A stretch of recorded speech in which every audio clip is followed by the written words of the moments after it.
yung memory ng utak niya. Kaya ikaw yung makakatulong sa kanya para maalala niya. Kaso hindi ko binibigay sa yung assurance na maaalala niya lahat. Possible na makalimutan niya yung mga nangyari. Pero at least, may maaalala siya. Hindi mawawala yun. Tulungan mo na lang siya makakope up.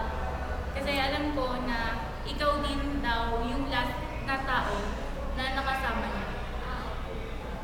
So, thank you.